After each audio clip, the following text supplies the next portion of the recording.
All right, Mo. It's Lindsay Picks the Topics Tuesday. All right, what have you picked today? Some red stuff. Okay. Chris Heisey says he's embracing his new role. What do you think about that? Well, it's what I expect from Chris Heisey, who, look, Chris Heisey's a fourth outfielder. That's what he is. I think he realizes that, and there's great opportunities for a fourth outfielder, especially on this team. Here's what's puzzling to me. Dusty Baker, I've got the quote right here, says, I think Heisey's a better corner man. He could play center field in a pinch.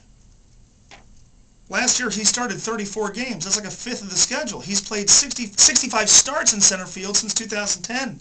He also says he's going to play center field on days that Chu doesn't play. That's not in a pinch. Like Wilson Valdez playing center field's in a pinch. Paul Yanish pitches in a pinch.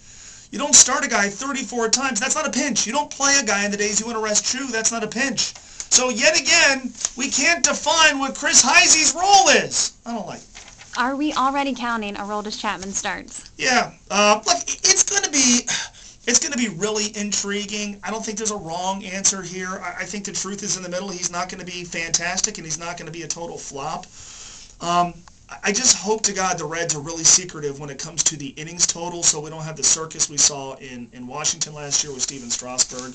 But look, there's nothing other than watching Billy Hamilton's progress in Louisville that, aside from the daily mechanics of the wins and the losses, that we're going to be talking about more this year than how the Reds are handling Aroldis Chapman, and that starts the minute he takes the mound in Goodyear in a game. Rumors are that ESPN is going to part ways with Bobby Knight. Is that a good idea? You know, I've never been a big Bobby Knight fan. I'm sorry. I know, Bobby Knight fans don't like. I've always thought he's a bully on TV. Look, he is insightful, but he's boring. He drives down the level of energy of the broadcast. And this year, he didn't know what the shot clock was, and he didn't know how to say Sheck Mudge's name on Friday night when Georgetown was here. But I'll say this: there's ESPN has a couple of good things working for it, and that's honest when it comes to basketball analysts. Honest analysis. Dan Dockich is great, talks a lot, but he's honest. He'll ask tough questions of coaches. Bill Walton's really honest.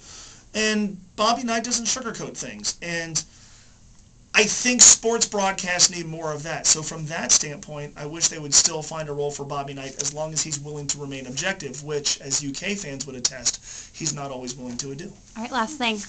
Where should everyone watch the game on Thursday? Everyone should watch the game at the UC-UConn game at the Holy Grail on Thursday at the Banks. Great American Ballpark's right across the street. Be there in a few weeks. But UC Connecticut on Thursday. Hometown Sports and Collectibles with prizes. The Banks the Grail with bucket beer specials. The new video wall. And me. And the Bearcats. And the Huskies.